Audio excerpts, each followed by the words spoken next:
Hello, I'm Marguerite. I'd invite you to read my website and to get a better understanding of how I work or I'm likely to work with you as your family lawyer. Essentially, what I can tell you is that I see my main role as listening to you, trying to help you develop an understanding of what the steps are that you need to take to reach the agreements that you want. And I'm also here and very much open to listening to you to discuss whether or not a separation is in fact what you want, to be able to put you in touch with psychologists, child psychologists, or other professionals you might look to for support in making that decision. I work closely with a number of psychologists and child psychologists,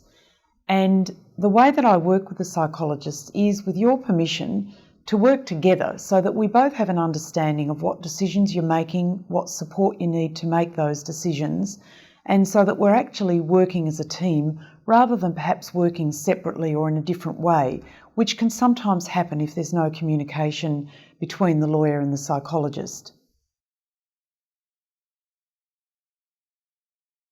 What I know from the feedback that I've had from clients that I've been working with now for many years is that the difference between how they feel emotionally when they've reached agreements in a collaboration as opposed to having just worked with a lawyer in some kind of negotiation between lawyers or at the court is that it can quite often be transformative. If it's not transformative, it can at least give a client the experience of having felt supported and understood. And the difference between collaboration and litigation in that sense is that in litigation,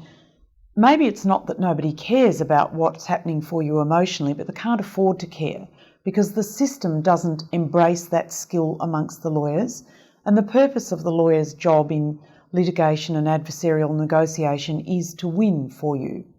And my job as a collaborative lawyer, and the job of everybody on the team, and we're all in great agreement about this, is to make sure that you as a person are okay. One of the things that I've learnt in working collaboratively with financial planners is the incredible value that they add. Sometimes people think that they don't need a financial planner because they don't have enough money, or if they do need a financial planner, they'll consult with that person at the end of their case. But the value of working with a financial planner in collaboration, or perhaps sometimes just with me, not necessarily in a formal collaboration, is to get a much better understanding of your own budgets, your children's budgets, what expenses there are going to need to be covered by you and by your spouse for your children, and to get an understanding of how you might divide your assets in a way that's going to be best for everybody's financial future. That might be about the financial planner helping you to understand how to minimise tax, how to take taxation advantage of your division of assets, how to look at superannuation in the way that's going to work best for you, and to do the kind of long-term planning about superannuation that you might not have the opportunity to do if you weren't working alongside the financial planner. I regard what I've learnt in working with financial planners as one of the light bulb or transformative moments in my practice since I left working in litigation and adversarial negotiation, and that's why I always team with them for the best interests of my clients.